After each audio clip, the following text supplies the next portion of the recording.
نحمده ونصلي على رسوله الكريم اما بعد فاعوذ بالله من الشيطان الرجيم بسم الله الرحمن الرحيم رب اشرح لي صدري ويسر لي امري واحلل عقدة من لساني يفقهوا قولي.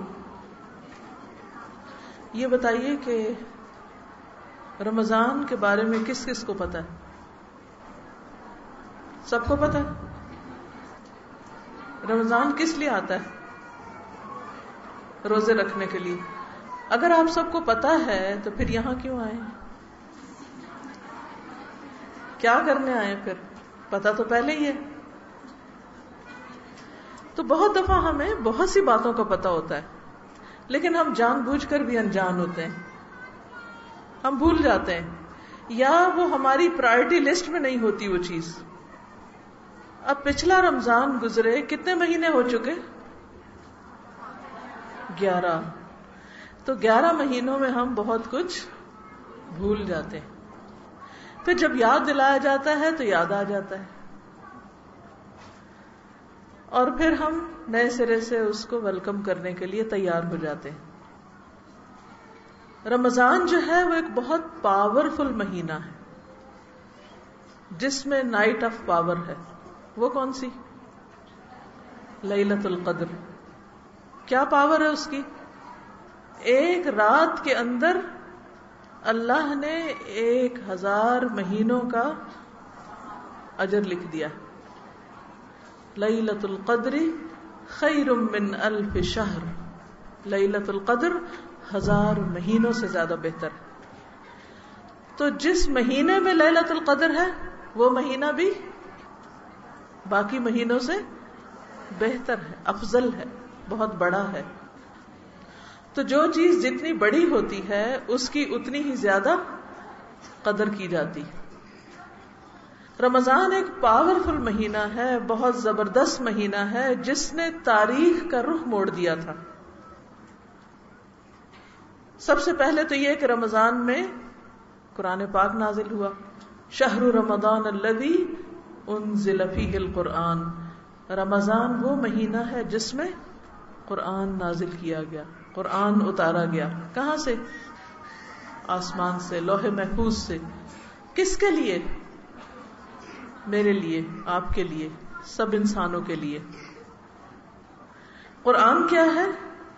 پاورفل بک، بہت طاقتور کتاب جس نے انسانی سوچ کا دھارا بدل دیا، انسانوں کو جہالت سے نکال کر روشنی دی. قل بفضل اللہ وبرحمتہ فبذلک فلیفرحوا ھو خیر مما یجمعون. کہہ دیجئے کہ اللہ کے فضل اور اس کی رحمت پر چاہیے کہ خوش ہو جائیں، وہ ہر اس چیز سے بہتر ہے جسے لوگ جمع کر رہے ہیں. رمضان میں ہی حضور صلی اللہ علیہ وسلم کی بعثت ہوئی. صرف قرآن مجید نہیں، جتنی بھی آسمانی کتابیں ہیں سب رمضان میں اتاری گئیں.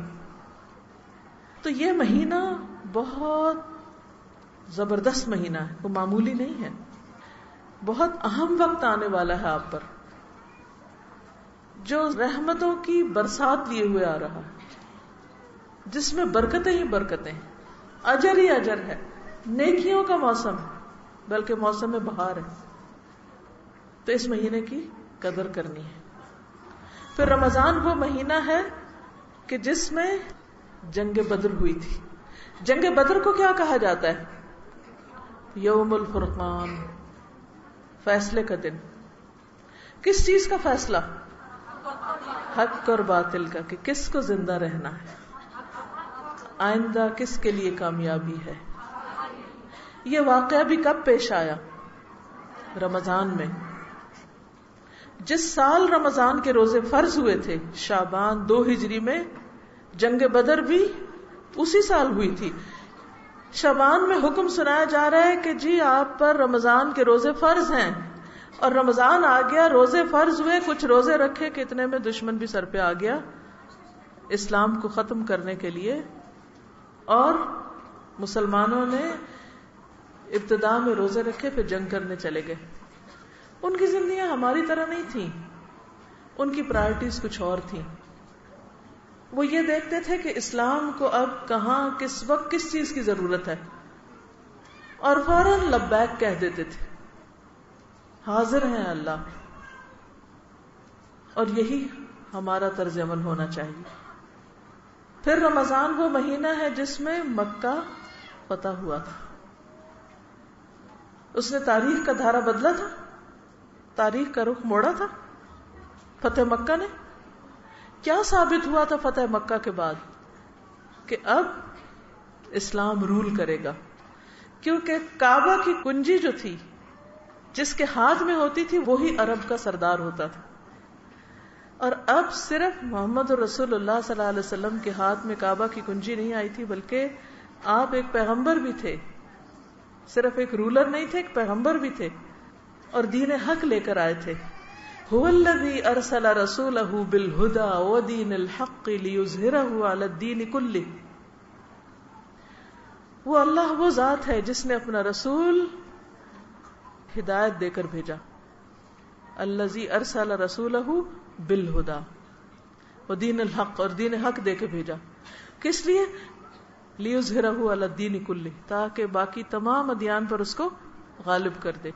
اور مکہ کے فتح ہونے سے یہ بات اسٹیبلش ہو گئی کہ دین کا جھنڈا اب بلند ہو گیا. دین تو ہمیشہ بلند رہا ہے، لیکن عملی طور پر لوگوں نے دیکھا رمضان نے تاریخ انسانی کا رخ موڑ دیا. اتنے بڑے بڑے واقعات ہوئے رمضان میں. تو جس رمضان نے دنیا کا نقشہ تبدیل کر دیا تھا، کیا وہ رمضان میرے اور آپ کے اندر تبدیلی نہیں لائے گا؟ لا سکتا ہے نا. تو رمضان کیا ہے؟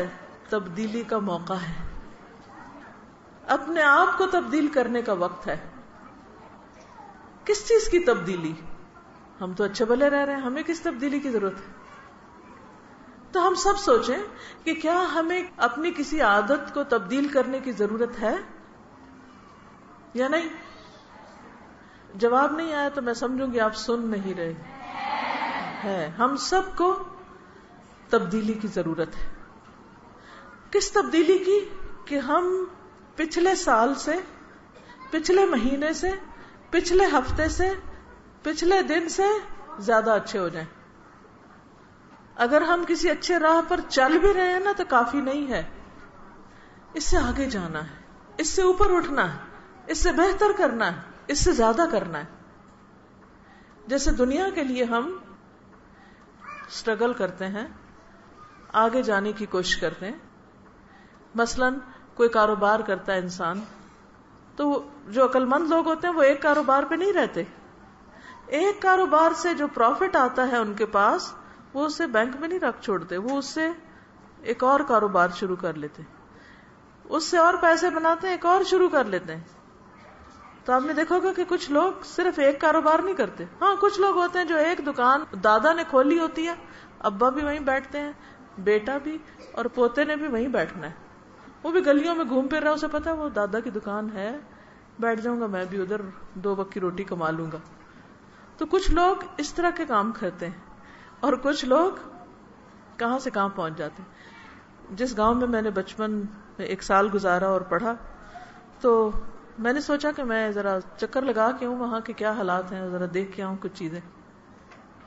تو جب میں سڑک پہ جا رہی تھی تو راستے میں ہم نے گاڑی روک کے پوچھا کہ فلاں جو گاؤں ہے اس کا راستہ ادھر سے. انہوں نے کہا کہ ہاں وہی گاؤں جس سے فلاں جرنیل صاحب ہیں. میں نے کہا اچھا، اس گاؤں سے فلاں جرنیل بھی پیدا ہو گئے. مجھے خوشی ہوئی کیونکہ سادہ سا چھوٹا سا گاؤں ہے، کوئی بہت بڑا نہیں ہے.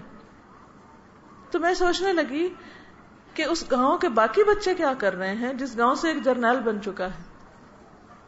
فرق کس چیز کا ہے؟ جرنیل بھی وہیں سے پیدا ہو رہے ہیں اور گلیوں میں پھرنے والے بچے بھی وہیں سے. فرق ہے ماؤں کی تربیت کا، عورت کی شخصیت کا، کہ وہ اپنے بچوں کو کیا ڈائریکشن دیتی، کس طرف لے جاتی، کیا سوچ دیتی. وہ بچوں کی تعلیم کے لیے اپنا زیور بیچتی ہے یا نہیں؟ کیا وہ زیور بچے کی بیوی کو پہنانے کے لیے رکھ رہی ہے؟ کئی لوگ ہوتے ہیں نا سال ہر سال زیور لاکروں میں رکھتے ہیں، نہ خود پہنتے ہیں نہ کسی کو دیتے ہیں، زکات تک نہیں دیتے، بس وہ لاکرز کی زینت ہے. اور وہ بھی ایک آدھ دفعہ بچی کو پہنائیں گے، پھر اس پہ لڑائیاں شروع ہو جائیں گی، پھر لے کے پھر لاکر میں. خوش قسمت ہے وہ لاکر جو دن رات زیور دیکھتے رہتے ہیں. تو بہرحال جو مائیں بچوں کو پڑھانے کے لیے اپنے زیور بیچ ڈالتی ہیں، محنت کرتی ہیں، دعائیں مانگتی ہیں، روتی ہیں، پھر ان کے بچے کچھ نہ کچھ بن جاتے ہیں. تو ہم نے اپنے لیے بھی سوچنا ہے اور اپنے بچوں کے لیے بھی سوچنا ہے کہ ہم دنیاوی تعلیم کے اعتبار سے، اپنی پرسنالٹی کی گرومنگ کے اعتبار سے، اور آئندہ نئی نسل کی تعلیم و تربیت کے اعتبار سے کیا قربانی کر رہے ہیں، کیا محنت کر رہے ہیں، اپنا وقت کہاں لگا رہے ہیں، اور اپنے اندر کیا تبدیلی لا رہے ہیں. اور ان سب چیزوں سے بڑھ کر خود آخرت کے اعتبار سے اس کو کافی نہ سمجھیں جو کر رہے ہیں اس وقت، اس کو نہیں کافی سمجھے. اگر 2 نمازیں پڑھتے ہیں تو کافی نہ سمجھیں، کیونکہ اکثر ہم کہتے ہیں لو شکر ہے 2 تو پڑھتے ہوں، کچھ لوگ تو 2 بھی نہیں پڑھتے، فلاں تو کچھ بھی نہیں پڑھتے. نہیں، کافی نہیں ہے 2. اگر 5 پڑھتے ہیں تو کافی نہیں، سوچیں تہجد نہیں ابھی تک پڑھی، فکر کیا کریں. اگر تہجد کی عادت ہوگی تو سوچا کریں اشراق پڑھتی ہوں. اگر وہ نصیب ہو گیا ہے تو اپنا جائزہ لیا کریں کہ کیا چھوٹی بڑی مشکل میں اللہ کے ہاں رجوع کرتی ہوں، وَاسْتَعِینُوا بِالصَّبْرِ وَالصَّلَاةِ کرتی ہوں، کہ جب کوئی مسئلہ پیش آتا ہے مصلی کی طرف دوڑتی ہوں یا لوگوں کی طرف دوڑتی ہوں. جب تک اللہ کی طرف دوڑ نمبر 1 نہیں ہوگی بات نہیں بنی، اس کے آگے روئیں گڑ گڑائیں. تو رمضان ہمارے اندر ایک تبدیلی لانے کے لیے آیا کہ ہماری نمازیں پہلے سے اور بہتر ہو جائیں، ہمارے صدقات عام دنوں سے زیادہ ہو جائیں، انسانوں کی ہمدردی اور بھلائی کے کام پہلے سے زیادہ ہو جائیں. اللہ نے اگر اتنا اہم مہینہ ہم کو دیا ہے تو ہمارا فرض بنتا ہے کہ ہم اس اہم مہینے میں وہ کام کریں جو عام دنوں سے زیادہ ہوں. رمضان اور غیر رمضان برابر نہیں ہونا چاہیے. غیر رمضان کا کیا مطلب؟ 11 مہینے. رمضان کو ہر طریقے پر غیر رمضان سے افضل ہونا چاہیے. وہ دن جو ہم روزے کی حالت میں ہیں اس دن سے کہیں افضل ہونا چاہیے جب ہم روزے میں نہیں ہوتے. یہ نہیں کہ روزہ رکھ کے الٹا آپ لڑائی جھگڑا شروع کر دیں کہ بھوک لگی ہے تو اس کی اریٹیشن فرسٹریشن جو ہے وہ ہم غصہ نکال کر دوسروں پر یا بدتمیزی بد اخلاقی کر کے بچوں کے ساتھ یا شوہر کے ساتھ یہ جتائیں کہ ہم روزے سے ہیں اور کچھ نہیں موڈی بنا کے بیٹھ جائیں. کیا ہے بھائی؟ روزے سے ہیں. تو ہم نے اپنا روزہ کسی کو جتانا نہیں ہے بلکہ روزے میں اپنا جائزہ لینا ہے کہ کیا ہم اچھے انسان بن رہے ہیں، پہلے سے اچھے ہو رہے ہیں. ٹھیک ہے، کیا یہ بات یاد رہے گی؟ انشاءاللہ. تو ٹارگٹ کیا ہے رمضان کا؟ کہ مجھے پہلے سے زیادہ اچھا بننا ہے، زیادہ اچھے کام کرنے ہیں، زیادہ نوافل پڑھنے ہیں تراویح کی شکل میں بھی اور ویسے بھی، زیادہ صدقہ خیرات کرنا ہے، زیادہ قرآن مجید کی تلاوت کرنی ہے. کوشش کریں کہ پورے قرآن کا ترجمہ ایک دفعہ دورہ قرآن کی شکل میں ضرور سن لیں، کچھ صورتیں حفظ بھی کر لیں. پھر رشتہ داروں کا خیال کرنا ہے، اپنے اوپر چیک رکھنا ہے، صبر و تحمل سے کام لینا ہے. تقوی کا حصول، تقوی کا کیا مطلب ہوتا ہے؟ ہر وقت اللہ کا احساس کہ وہ دیکھ رہا ہے اور ہر کام اس کے لیے کرنا ہے. ابھی ریسنٹلی میں نے ایک بہت چھوٹی سی ٹاک دی ہے، رمضان میرے رب کے لیے. اس کو آپ سن سکتے ہیں، انٹرنیٹ پہ آ چکا ہے. ہماری جو ویب سائٹس ہیں اس پہ جا کے آپ اس کو ضرور سن لیں.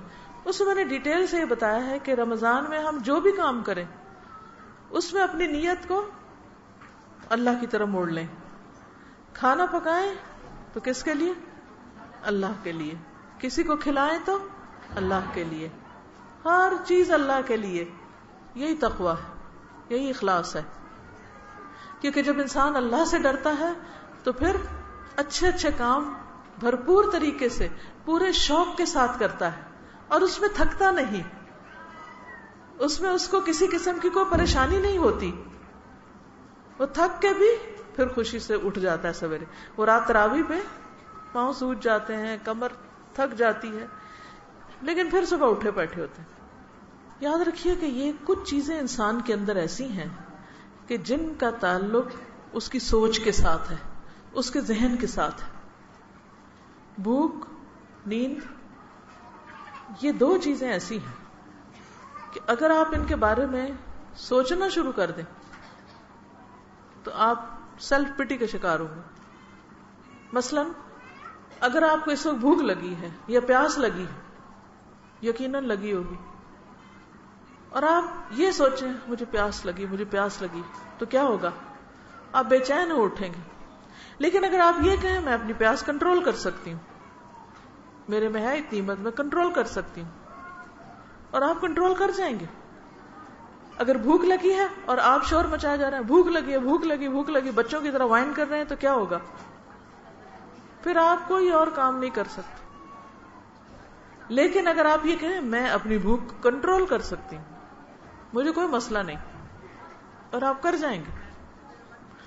آپ کم سوئے ہیں لیکن آپ کہ نہیں میں فریش ہوں, اپنے آپ سے کہ دوسروں کو نہیں, اپنے آپ سے کہیں, تو انشاءاللہ آپ ہو جائیں گے.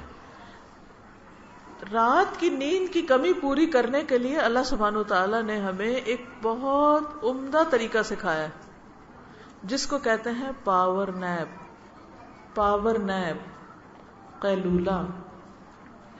ٹھیک ہے, تو بات یہ ہو رہی تھی کہ ہم سب اپنے اندر یہ فیصلہ کر لیں, تہیہ کر لیں کس بات کا, کہ ہم نے اپنی عادتوں کو, اپنے مزاج کو, اپنے نفس کو, اپنی سوچوں کو, اپنی باتوں کو, اپنے تعلقات کو, اپنے حالات کو تبدیل کرنا ہے, اس میں اچھی تبدیلی لانی ہے, یعنی تعلقات کو زیادہ بہتر بنانا ہے. اسی طرح عبادات کو زیادہ اچھی کوالٹی کا بنانا ہے, اور اسی طرح باقی ساری چیزیں, ہر چیز کے اندر خوبصورتی لانی ہے, ہر چیز کو اچھے طریقے سے کرنا ہے. اور اس کے لیے دعا بھی مانگنی ہے کہ یا اللہ اس رمضان میں میری بری عادتوں کو چھڑا دے. آج تک جن چیزوں پہ میں قابو نہیں پا سکی تو میری مدد فرما اور میں ان بری عادتوں پہ قابو پا جاؤں. مثلاً اگر آپ کو غصہ زیادہ آتا ہے, جو کہ ہم میں سے ہر ایک کو آتا ہے, اکثر میں یہ سنتی ہوں, اصل بات یہ کہ مجھے غصہ بہت آتا ہے. کوئی کم ہی کہنے کو ملتا ہے کہ جو کہے جی مجھے غصہ نہیں آتا, اور ایک قدرتی بات ہے, ہر ایک کو آتا ہے غصہ. اگر غصہ زیادہ آتا ہے تو وہ تو آتا ہی ہے, کرنا کیا ہے؟ غصے کو کنٹرول کرنا.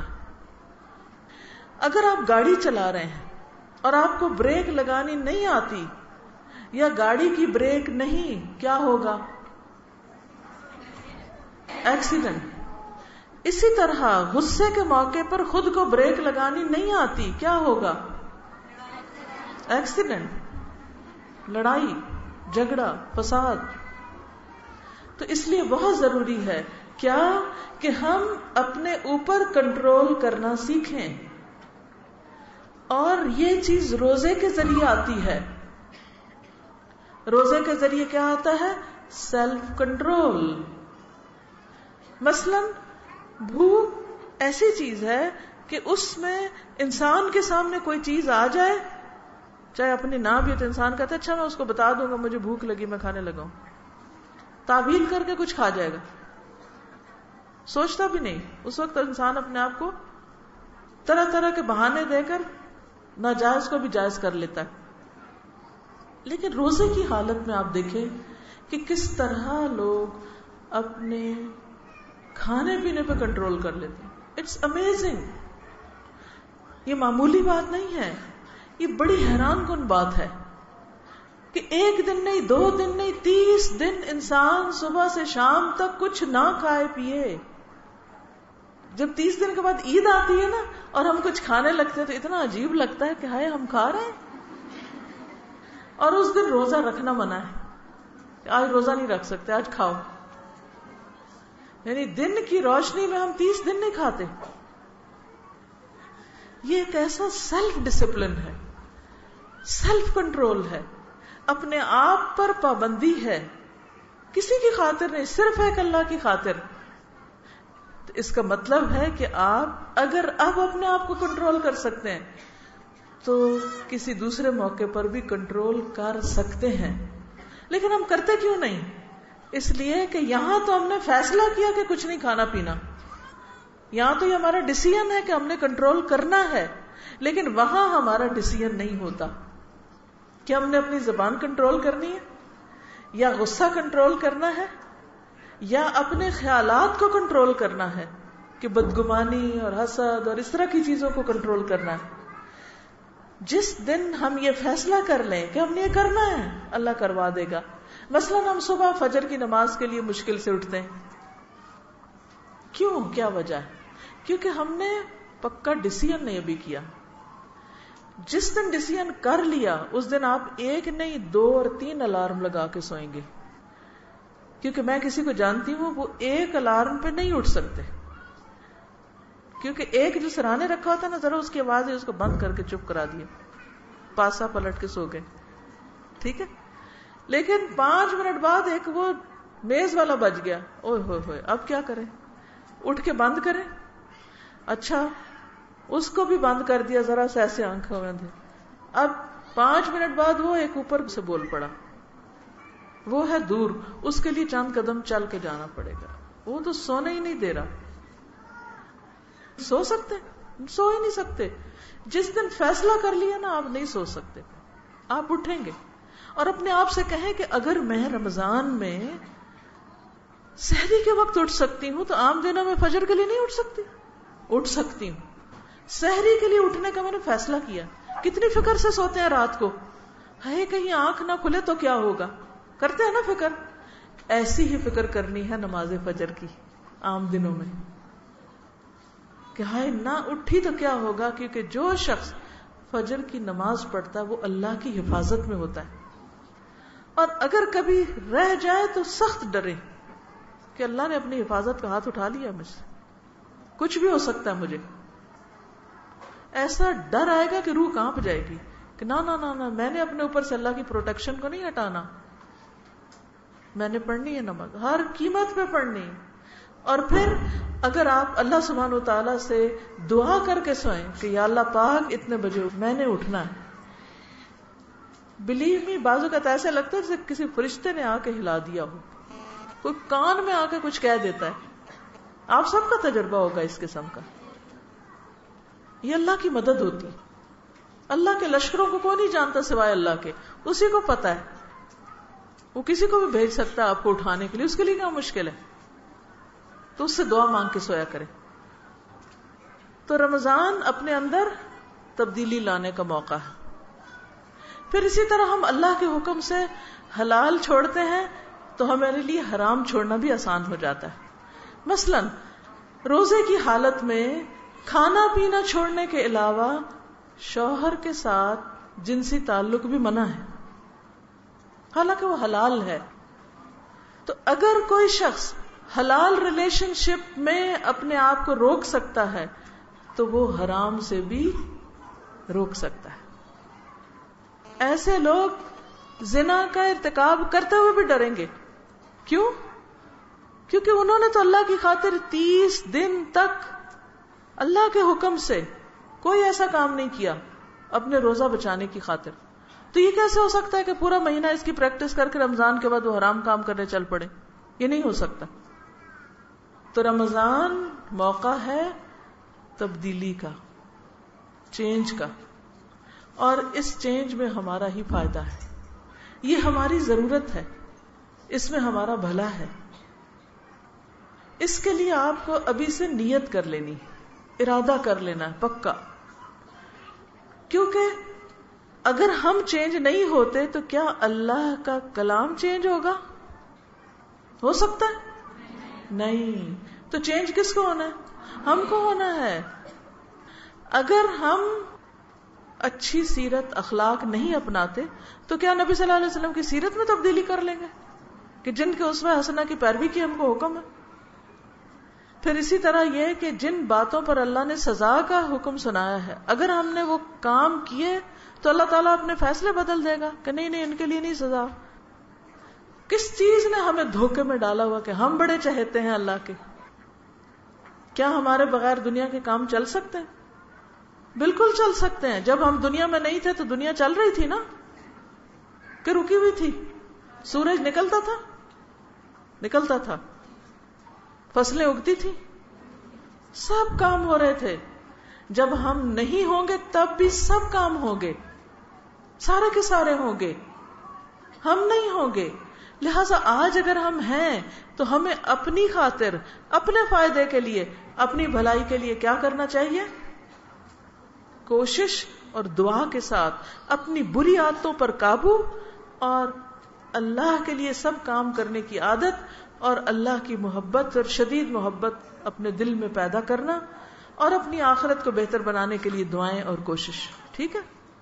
اس سے پہلے کہ آپ میں سے کوئی بے ہوش ہو، ہم سب کو اب چھٹی کرنی چاہیے، کیونکہ کافی چہرے جو ہے نا وہ گھبراہٹ میں ہیں.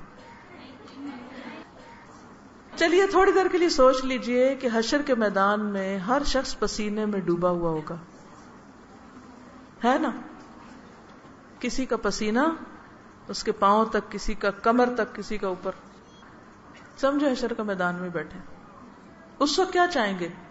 کاش ہمیں کوئی اچھی بات پتہ چل جائے، کاش ہم عمل کر لیں.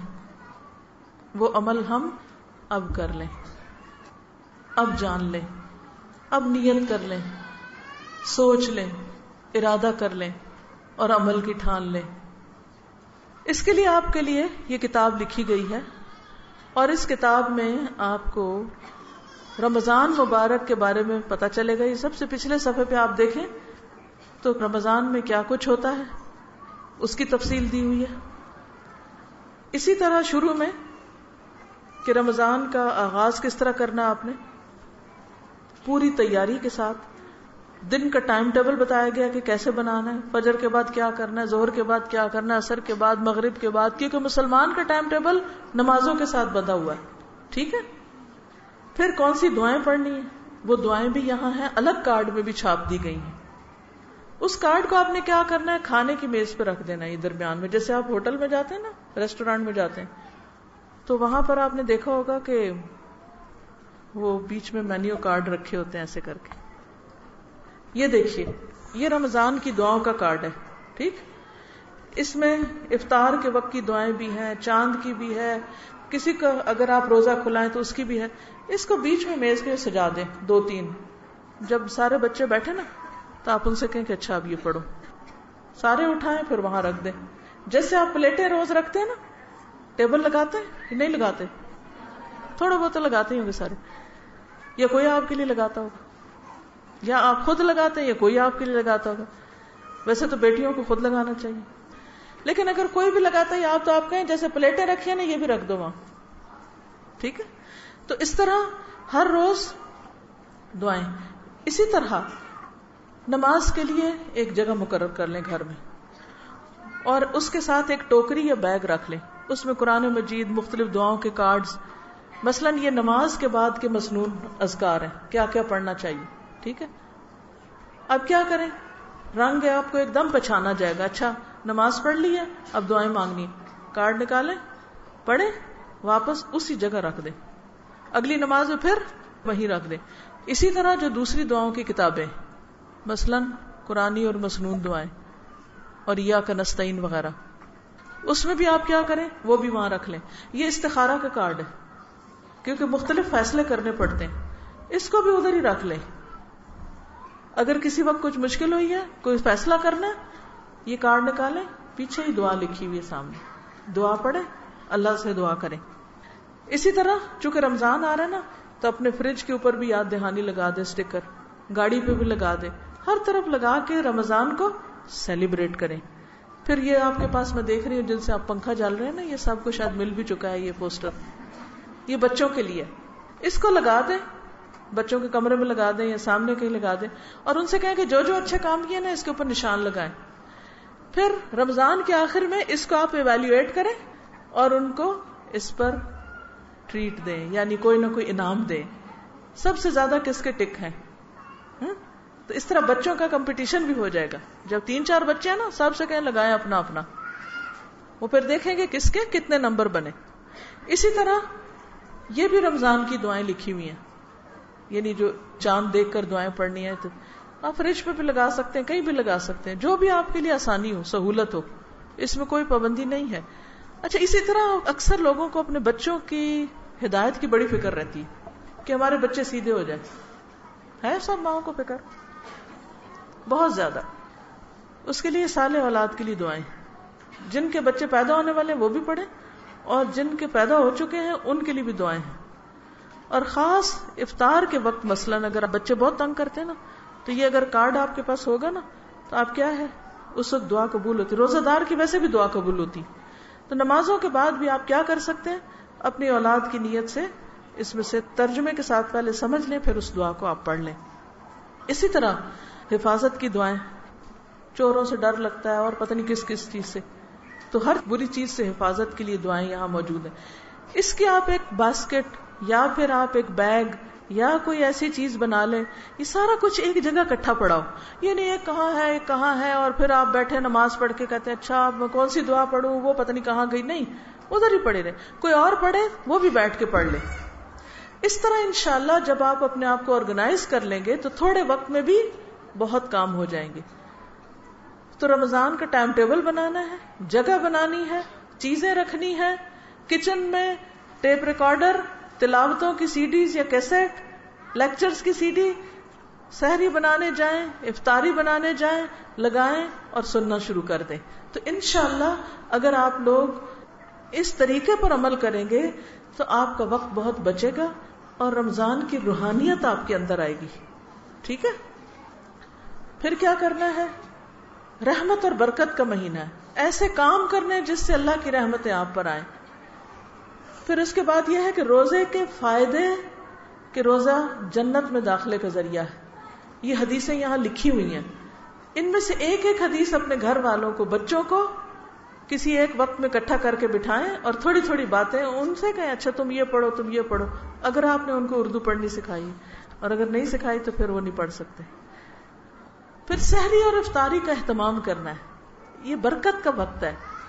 سحری کھانے والوں پر فرشتے رحمت کی دعا کر رہے ہوتے ہیں، ان کے لیے اللہ تعالیٰ اپنی رحمت بھیج رہا ہوتا ہے. ہم کھا رہے ہیں اور ہمارے اوپر رحمت نازل ہو رہی، تو اس وقت میں خوشی سے کھانا بنائیں اور خوشی سے کھائیں. یہ نہ کہیں دل نہیں کرتا، کون کھائے سحری، اور منہ بنانا اور بسورنا، یہ نہیں ہونا چاہیے، کیونکہ یہ بابرکت کھانا ہے. اس کو اس نیت سے کھائیں کہ یہ میرے لیے شفا کا ذریعہ ہے، غذا بھی ہے.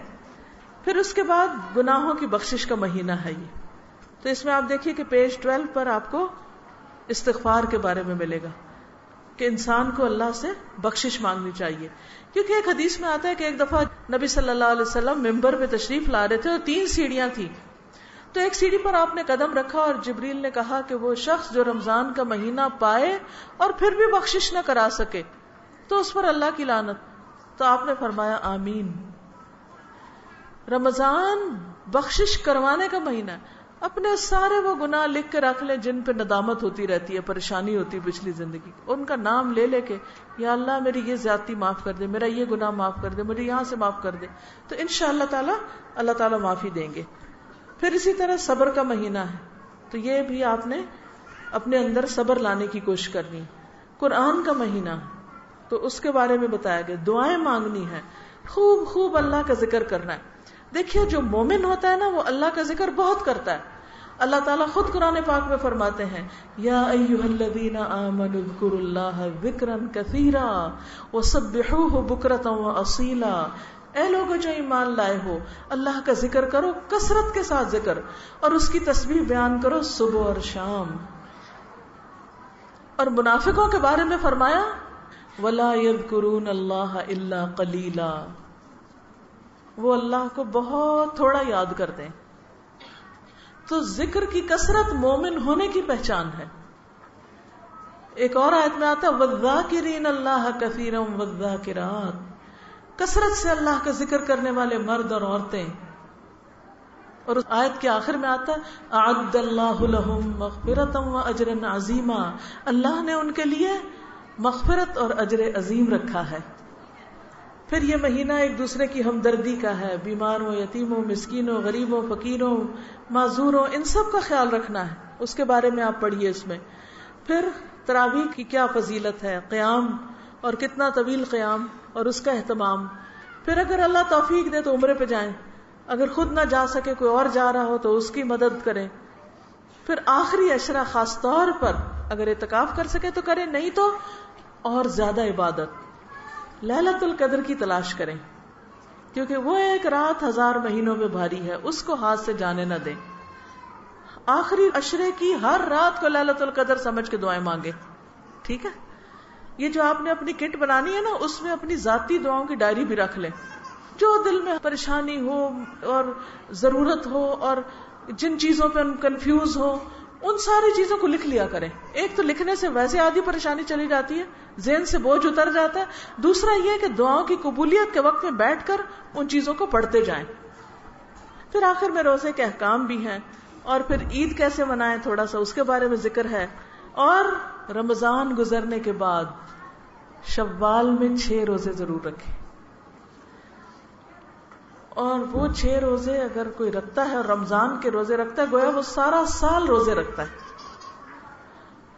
اور پھر اگر وہ 6 رکھ لیں تو پھر ایسا نہیں کہ باقی سارا سال چھٹی. ہر مہینے کے 3 روزے، نہیں تو سوموار اور جمعرات کا روزہ. یہ بھی مشکل نہیں ہے. کس کے لیے؟ جو ارادہ کر لے، نیت کر لے، سوچ لے، اللہ سے مدد مانگے، کوشش کرے، اللہ تعالیٰ اس کو آپ کے لیے آسان فرما دیں گے. آج کے لیے اتنی ہی باتیں کافی ہیں، کیونکہ عمل کے لیے تھوڑا سا علم بھی بہت ہو جاتا ہے. باقی چیزیں اس کے اندر موجود ہیں، گھر جا کے پڑھی، اوروں کو بھی تحفہ دیجیے. یہ جو کارڈز ہیں نا، مثلاً ہم رمضان میں عید پر لوگوں کو سوٹ دے رہے ہیں، کھانے دے رہے ہیں، ٹھیک ہے، آپ بنائیں ٹرے سحری کا، افطاری کا، بھیجیں کسی کو، اوپر آپ اس کے دعا رکھ کے بھیج دیں، سٹیکر رکھ کے بھیج دیں، کیسٹ رکھ کے بھیج دیں، کوئی چیز رکھ کے بھیج دیں. اس سے کیا ہوگا؟ وہ جب وہ ٹیبل پہ لے جا کے رکھے گا نا دسترخوان، اور اس میں سے نکالے گا چاول پلیٹ میں، وہ ساتھ کھائے گا اور ساتھ کارڈ پڑے گا. یہ کیا ہے؟ ساتھ کھا رہا ہوگا، ساتھ پڑھ رہا ہوگا. کھانے میں اور تو کچھ کام ہوتا نہیں، یہ کھانا ہی ہوتا ہے. بول بھی زیادہ نہیں سکتے، تو پڑھنے کا کام بڑا اچھا ہوتا ہے. تو اس لیے وہاں چھوٹے موٹے کارڈ، کتابیں بچوں کے لیے، گھر والوں کو بھی رکھ لیا کریں. لیکن لوگوں کو صرف کھانا ہی نہیں کھلائیں، ان کو روحانی خوراک بھی دیں. انشاءاللہ اس سے آپ کے لیے ثواب بھی ہوگا. اللہ آپ سب سے راضی ہو، جنہوں نے اس کا انتظام کیا ان سے بھی راضی، اور جو تکلیف اٹھا کے آئے ہیں ان سے بھی راضی ہو. اور اللہ ہم سب سے اتنا خوش ہو جائے اور ہمارا رمضان اتنا اچھا گزرے کہ واقعی ہمارے دل میں سب سے زیادہ اللہ کی محبت آ جائے. سبحان اللہ والحمد للہ ولا الہ الا اللہ واللہ اکبر ولا حول ولا قوة الا باللہ العلی العظیم. اللہم صل علی محمد وعلی آل محمد کما صلیت علی ابراہیم وعلی آل ابراہیم انک حمید مجید. اللہم بارک علی محمد وعلی آل محمد کما بارکت علی ابراہیم وعلی آل ابراہیم انک حمید مجید. اللہ پاک تو ہم کو معاف کر دے، یا اللہ ہمارے گناہوں کو معاف کر دے، اللہ ہمارے گناہوں کو معاف کر دے، اللہ ہمارے گناہوں کو معاف کر دے. یا رب العالمین تو ہمیں اپنا قرب نصیب فرما، ہمارا ہر کام تیرے لیے خالص ہو جائے. یا اللہ تو ہمارے تھوڑے میں بھی برکت ڈال دے اور ہمیں باعمل انسان بنا دے. اللہ بیماروں کو صحت عطا فرما، اللہ سب دکھی لوگوں کے دکھ دور فرما. اللہ رمضان میں ہمیں کسی قسم کی روزے اور تراویح کی کوئی شکوہ ہمارے منہ سے نہ نکلے. اگر ہمیں پیاس لگے بھی تو ہم نہ بولیں ہمیں پیاس لگی ہے. یا اللہ تو ہمیں صبر دے دے، عافیت میں رکھ، ہر مشکل سے محفوظ رکھ. ہماری اولادوں کو ہدایت دے دے، انہیں نیک بنا دے، ان کے بارے میں اپنی ذمہ داریاں ہمیں پوری کرنے کی توفیق عطا فرما. یا اللہ تو ہم سب پر اپنی رحمت فرما. اللہ ہمارے ملک پر اپنی رحمت فرما. اللہ مسلمانوں کو اتفاق اور اتحاد نصیب فرما.